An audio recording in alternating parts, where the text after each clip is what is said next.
لله رب العالمين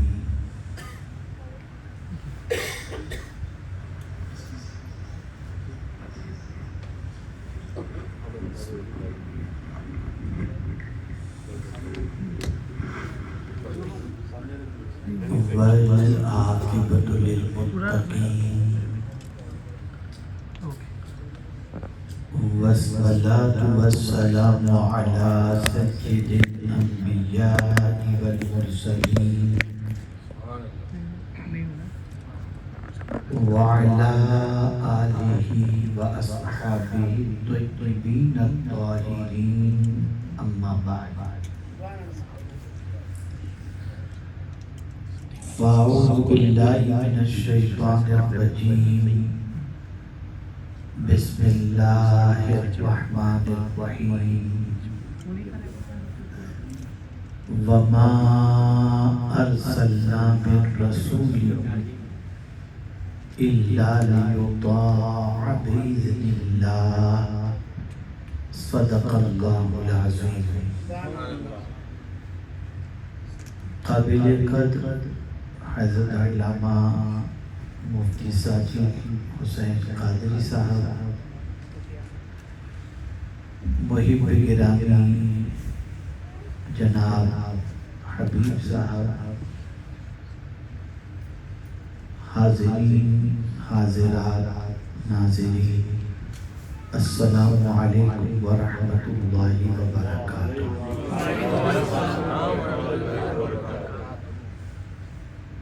آیہ کریمہ کی جس حصے کی تلاوت کا میں نے شرف حاصل کیا، اس سے متعلق کچھ معروضات پیش کرنے سے پہلے آقا کریم رؤوف الرحیم علیہ التحیۃ والتسلیم کی بارگاہ بے کس پناہ میں جس طریقے سے میں پڑھا عقیدت و محبت میں ڈوب کر اسی طریقے سے درود و سلام کا نذرانہ پیش کریں۔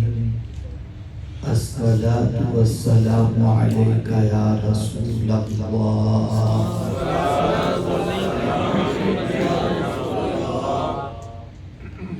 الصلاۃ والسلام علیک یا حبیب اللہ، الصلاۃ والسلام علیک یا نبی اللہ، الصلاۃ والسلام علیک یا نور اللہ، وعلی آلک واصحابک یا حبیب اللہ، صلی اللہ تعالی علیہ وسلم۔ طریق مصطفیٰ کو چھوڑنا ہے وجہ بربادی، اسی سے قوم ہوئی زمانے میں بے اقتدار اپنی، ہمیں کرنی ہے شہنشاہ بدحا کی رضا جوئی، وہ اپنے ہو گئے تو رحمت پروردگار آنی۔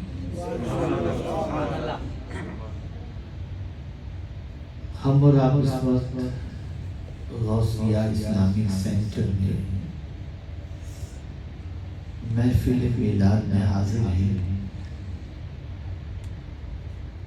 اور آقا کریم صلی اللہ تعالی علیہ وسلم کے آنے کی خوشی میں یہ محفل منعقد کی گئی ہے۔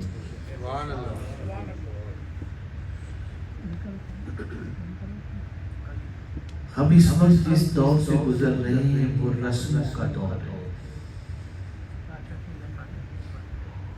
ہر چیز میں صرف رسم رہ گئی ہے۔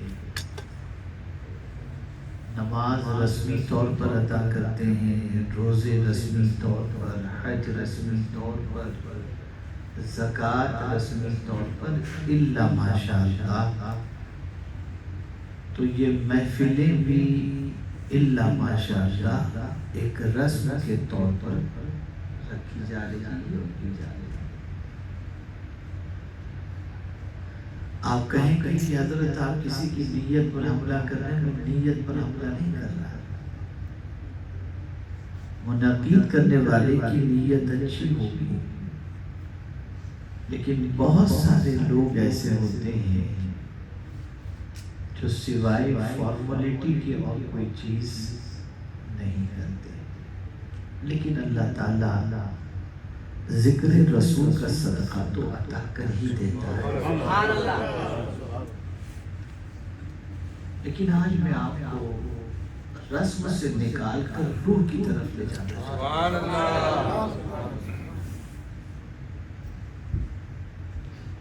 جب روح تک آپ پہنچیں گے تب کامیابی آپ کے قدموں کو چومے گی۔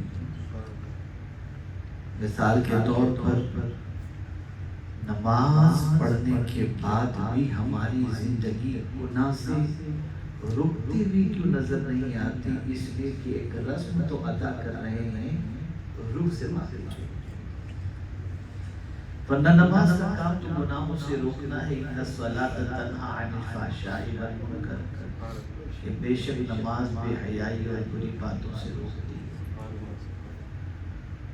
ماہ رمضان المبارک میں روزے رکھنے کے بعد بھی ہماری زندگی میں شوال کے مہینے کے اندر انقلاب نظر نہیں آتا، وہی زندگی نظر آتی ہے۔ وجہ یہ ہے کہ ہم جانتے ہی نہیں کہ روزہ کیوں فرض کیا گیا ہے۔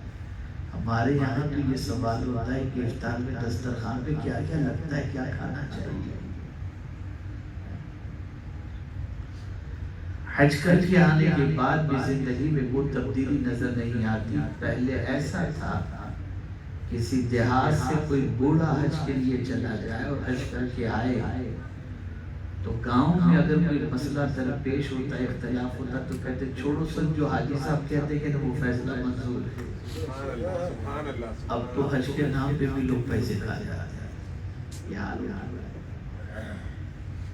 اور اس سے تھوڑا آگے بڑھیں تو مسلمانوں کا دل اتنا سخت ہو گیا کہ تبرکات جو سرکار صلی اللہ علیہ وسلم کے نہیں ہیں ان کو بھی حضور کی طرف منسوب کر کے پیسہ کمانے لگا۔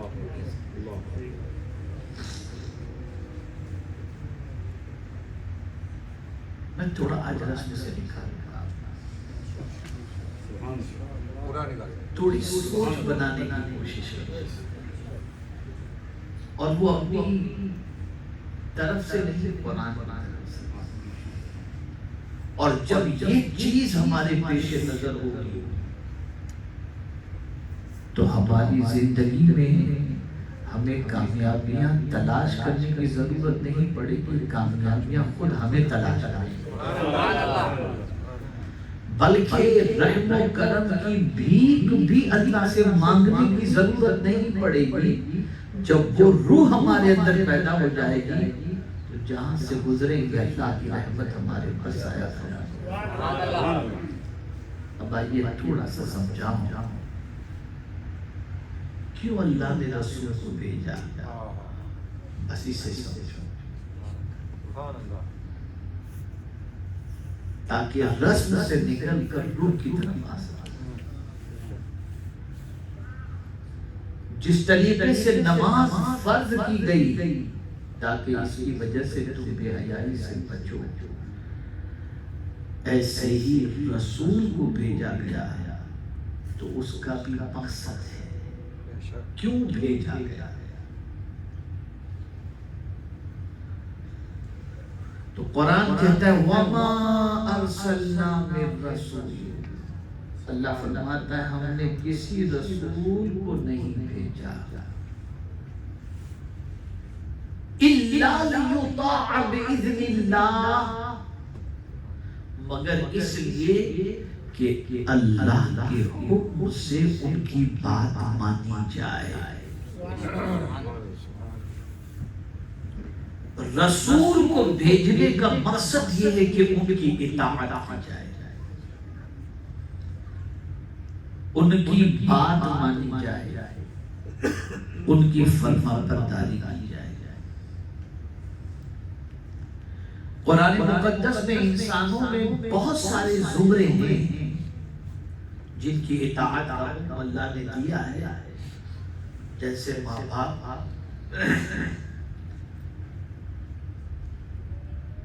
جیسے اولی الامر، ان کی بات ماننے کا حکم دیا ہے، لیکن وہاں بھی گنجائش رکھی ہے کہ کہاں بات ان کی بھی نہ مانی جائے۔ اگر ماں باپ تمہیں کفر یا شرک کی طرف بلائے تو مت ماننا بات، وہاں بات ماننے کا حکم۔ اگر اولو الامر اللہ اور اس کے رسول کے ارشاد کے خلاف تمہیں کوئی بات کہیں، بات نہیں مانیں۔ لیکن اگر رسول کی بات آئے جو وہ کہتے سب ان کی کمپلیٹ اطاعت کے بارے میں فرمایا گیا۔ اور کیوں کہا گیا؟ کیوں ان کی بات ماننے کا حکم دیا گیا؟ کیوں ان کی فرما برداری کا حکم دیا گیا؟ کیوں ان کی اطاعت کا حکم دیا گیا؟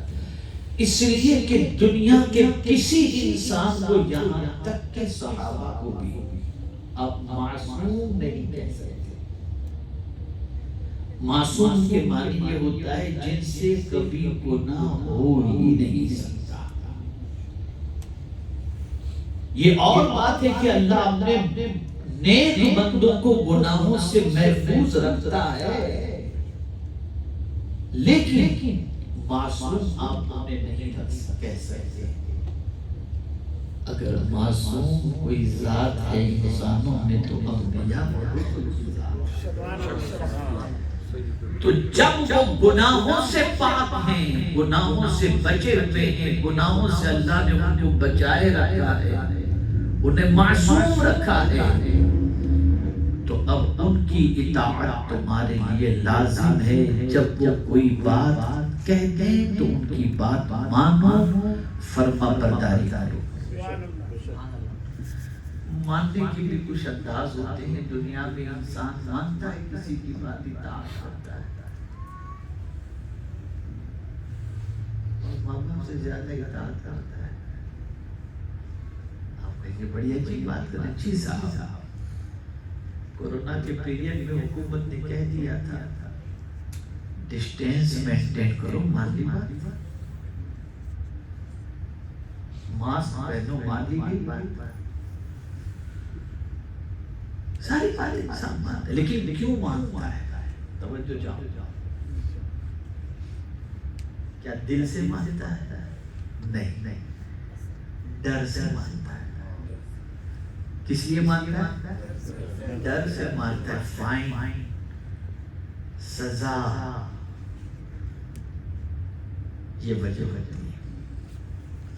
اور اگر یہ قانون بنایا بھی جا رہا ہے اور انسان اس کو فالو بھی کر رہا ہے تو اس میں کہیں حکم دینے والے کا فائدہ بھی ہوتا ہے کہ اگر پیشنٹ زیادہ ہو گئے تو ہاسپٹل میں رکھیں گے کیسے، انتظام کریں گے کیسے، یہ بھی ایک مقصد ہوتا ہے۔ لیکن اللہ اکبر، میرے رسول صلی اللہ علیہ وسلم کوئی بھی حکم فرماتے ہیں تو میرے مصطفیٰ کا کوئی بھی اس میں فائدہ نہیں ہوتا، سارا فائدہ ماننے والے کا ہی ہوتا ہے۔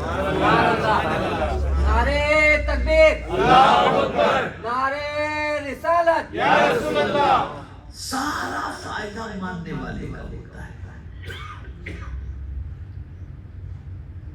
میرے پیارے آقا صلی اللہ تعالی علیہ وسلم کے پیارے دیوانوں، تو ڈر سے جو ہے وہ اطاعت کی جاتی ہے اور کبھی لالچ سے اطاعت کی جاتی ہے۔ ایک بچے سے ماں ہوم ورک کرانا چاہتی ہے تو بچے سے ماں کہتے بیٹا تجھے کینٹین ہوگی، ذرا لکھ لے، ہوم ورک کر لے، بچہ مان لیتا ہے۔ لیکن قربان جائیے، اللہ جس اطاعت کی بندوں سے جن اطاعت کا مطالبہ کر رہا ہے، رسول کی اطاعت کا، اس میں نہ کہیں ڈر ہے نہ کہیں لالچ ہے۔ مولا چاہتا ہے کہ میرا محبوب ہے ہی ایسا کہ کہ اس کی اطاعت محبت کے ساتھ سبحان اللہ دل سے کرو، اس لیے کہ ان کی محبت میں ڈوب کر جب تم ان کی اطاعت کرو گے تو تمہاری دنیا بھی سمجھ جائے گی اور تمہاری آخرت بھی سمجھ جائے گی۔ تو اللہ نے رسول صلی اللہ علیہ وسلم کو اس لیے بھیجا تاکہ اللہ کے حکم سے رسول کی اطاعت کی جائے۔ تو اب حضور صلی اللہ علیہ وسلم تو صرف ہمارے رسول بن کر تو تشریف نہیں لائے۔ قرآن کہتا ہے کہ آقا کریم صلی اللہ علیہ وسلم فرماتے ہیں انی رسول اللہ الیکم جمیعا، میں تم سب کے لیے اللہ کا رسول بن کر کے آیا۔ وہ زمین کے بھی رسول، وہ آسمان کے بھی رسول، وہ چاند کے بھی رسول، وہ سورج کے بھی رسول، وہ درخت کے بھی رسول، وہ پتھر کے بھی رسول، وہ ہوا کے بھی رسول، سب کے رسول بن کر کے آئے، بلکہ رسولوں کے بھی رسول بن کر کے آئے۔ یہ میرے آقا صلی اللہ علیہ وسلم۔ تو سوال یہ پیدا ہوتا ہے جب سب کے رسول بن کر کے آئے تو کیا سب حضور کی بات مانتے ہیں؟ توجہ، جب سب کے رسول بن کر کے آئے تو کیا سب رسول کی بات مانتے ہیں؟ سب رسول کی اطاعت کرتے ہیں؟ اب اسے دلیل کے طور پر میں سمجھاؤں گا، پھر ہم خود اپنا جائزہ لیں کہ ہمارا حال کیا ہے۔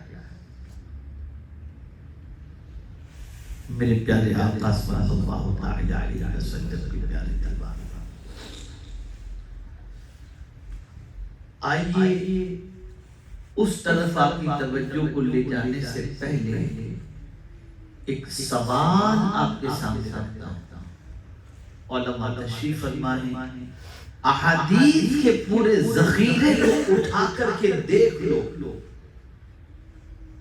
اور مجھے ایک حدیث بھی ایسی بتا دو کہ آقا کریم صلی اللہ علیہ وسلم کسی پتھر کے لیے روئے ہوں، سورج کے لیے روئے ہوں، چاند کے لیے روئے ہوں، درخت کے لیے روئے ہوں، ہوا کے لیے روئے ہوں، پانی کے لیے روئے ہوں، زمین کے لیے روئے ہوں۔ ایک حدیث بھی آپ ایسی نہیں بتا سکتے کہ آقا کریم صلی اللہ علیہ وسلم ان چیزوں کے لیے روئے تو اس کے لیے ہم گنہگار اپنی اب آئیے ساری مخلوق کے حوالے سے بتاؤں، ساری مخلوق میں سے چند مخلوق کے بارے میں۔ سورج، اللہ کے رسول صلی اللہ علیہ وسلم سورج کے بھی رسول ہیں۔ رب کے حکم سے غروب ہو گیا، رب کے حکم سے غروب ہو گیا۔ مولا علی کرم اللہ تعالی وجہہ الکریم کی نماز عصر خطرے میں پڑی، آقا کریم صلی اللہ علیہ وسلم نے اشارہ کیا، سبحان اللہ، قربان جائیے، اشارہ۔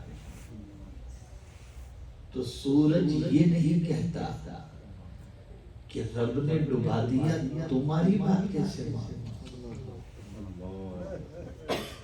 رب نے غروب کر دیا، اب تمہاری بات مان کر نکلوں کیسے؟ تمہاری سنو یا رب کی سنو؟ یہ سورج نہیں کہتا، بلکہ سورج بھی جانتا ہے من یطیع الرسول فقد اطاع اللہ، جو رسول کی اطاعت کرے اس نے گویا اللہ ہی کی اطاعت۔ نکل پڑا باہر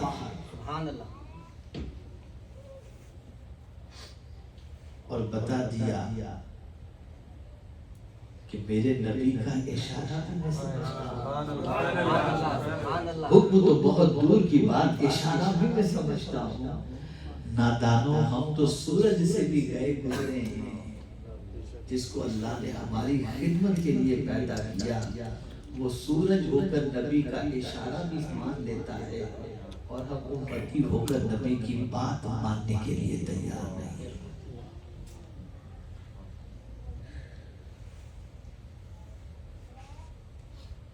آپ ذرا سوچو، آقا کریم صلی اللہ علیہ وسلم چاند کے بھی رسول ہیں. آپ نے کئی مرتبہ سنا. میں تھوڑی سی تلخ بات آج کروں گا، برا مت مانیے گا. میری تھوڑی سی عادت ہے کہ تھوڑا سا میں کریکشن کرنے کی کوشش کرتا ہوں. اور میرا ایک معاملہ بتا دوں تاکہ آپ اس کو ذہن میں محفوظ رکھ سکیں، اور شاید پریکٹیکل لائف کے اندر اس کو آپ کو فالو کرنا بھی. 2 لفظ ہیں انگلش کے. ایک معاملہ ابھی درپیش ہوا تھا انڈیا کے اندر.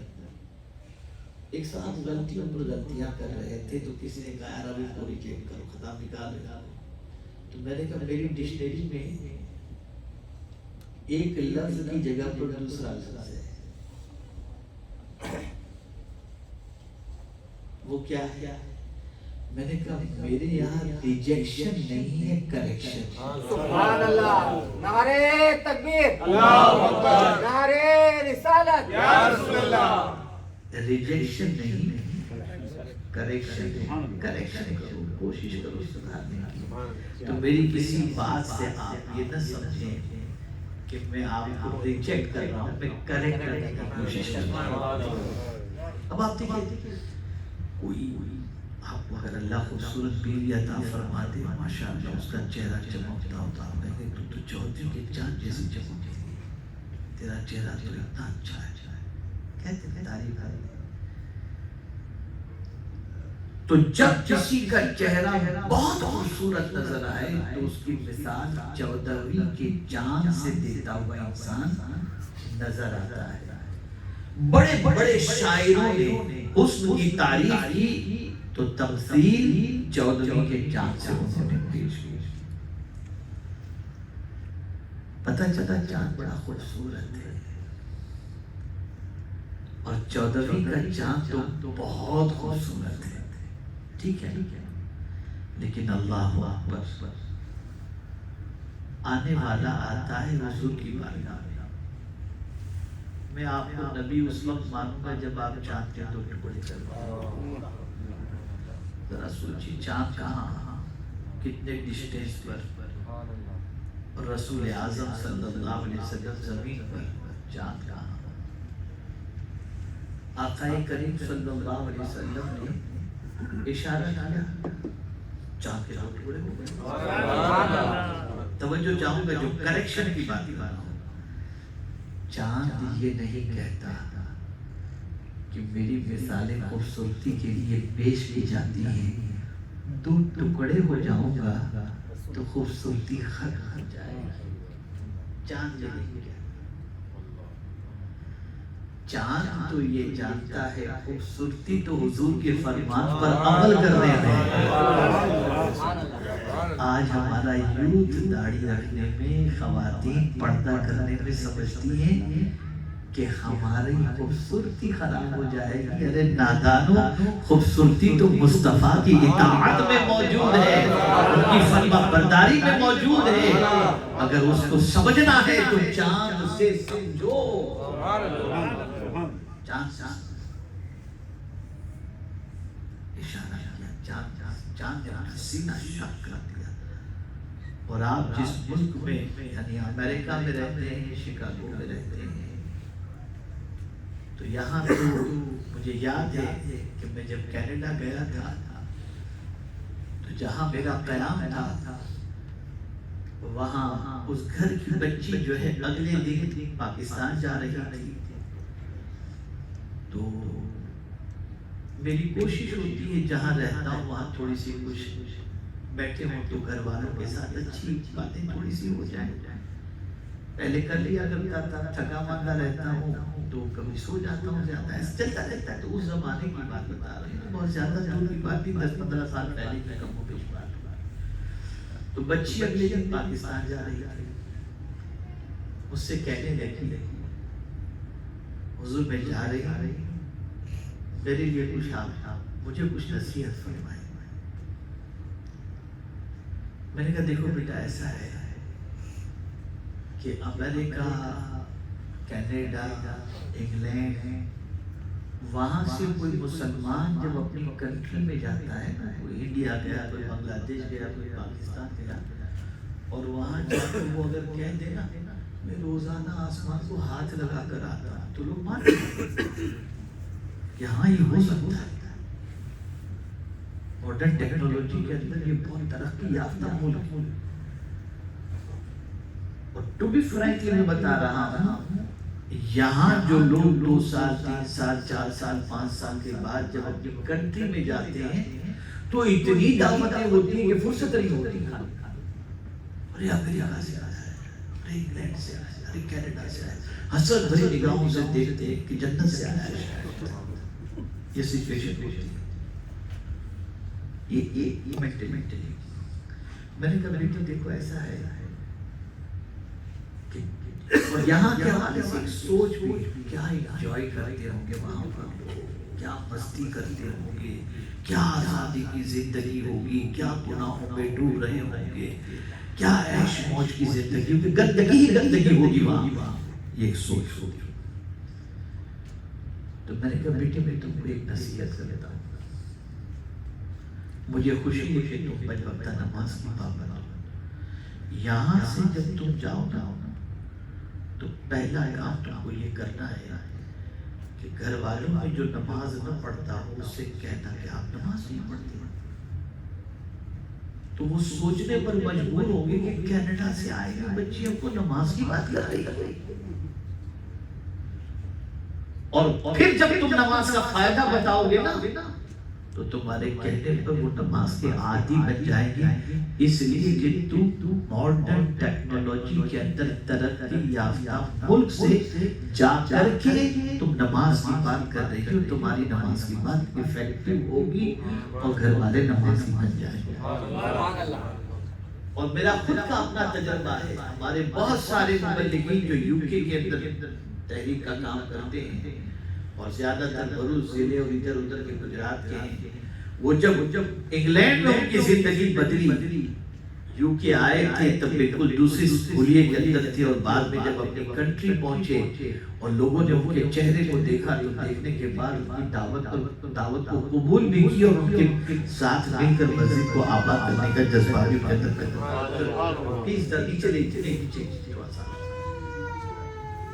ایک متبادل شریف اللهم صل على سيدنا محمد وعلى آله وصحبه وسلم.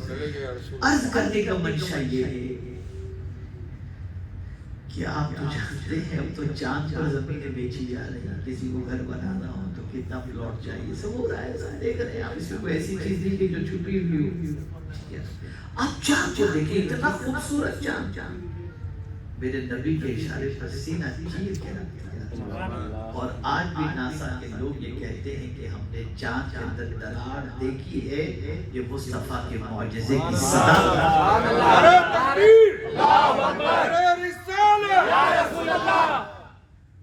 اے رسول اعظم صلی اللہ علیہ وسلم کے دیوانوں، چاند کے لیے حضور نہیں روئے، سورج کے لیے حضور نہیں روئے، لیکن چاند بھی حضور کی بات مانتا ہے، سورج بھی حضور کی بات مانتا ہے.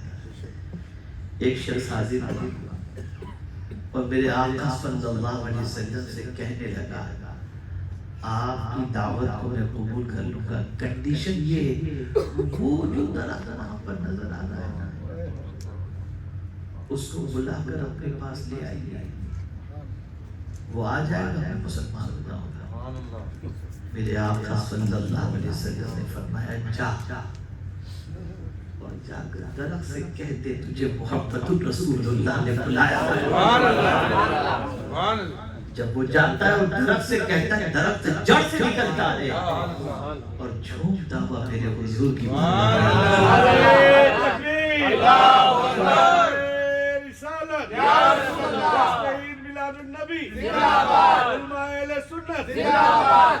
درخت کے لیے حضور نہیں روئے لیکن درخت میرے مصطفیٰ کی بات مان رہا ہے.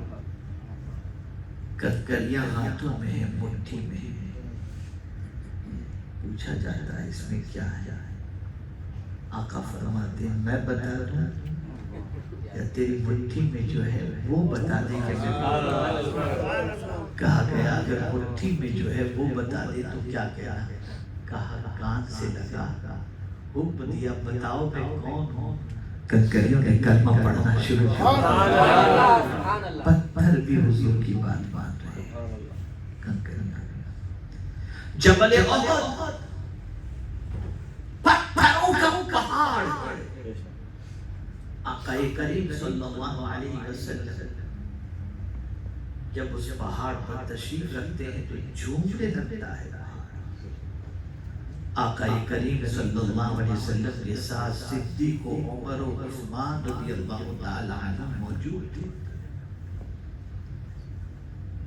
وجد کرتے ہوئے پہاڑ کو رسول اعظم صلی اللہ علیہ وسلم نے ایک ٹھوکر ماری اور ارشاد فرمایا اے پہاڑ رک جا. تجھ پر ایک نبی، ایک صدیق اور 2 شہید